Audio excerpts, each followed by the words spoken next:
ഗോച്ചാടാ ഗോച്ച.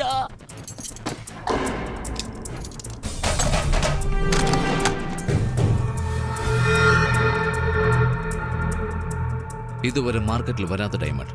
ഇതിന്റെ മതിപ്പ് 6.4 crores. Is it for sale? ഏയ്, എന്തെയ്യുമെന്ന് ചോദിച്ചില്ലേ? ഇപ്പൊ ഞാൻ തീരുമാനിച്ചു. എന്ത് ചെയ്യാൻ പോകുന്നു? ആ ഡയമണ്ട് കക്കാൻ പോകും. എന്തിനാടാ? നമ്മുടെ വീട് ലേലത്തിൽ പോകാതിരിക്കാൻ ആ ഡയമണ്ട് കട്ടേ തീരൂ. എങ്ങനെയാടാ? ഇപ്പൊ ടൈം എന്തായി? 11:59. 12 മണിയാവുന്നതിന് 10 സെക്കൻഡ് മുമ്പ് പവർ കട്ടാവും.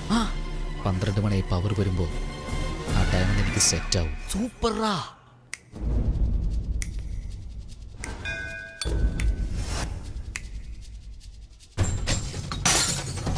എന്താണത്?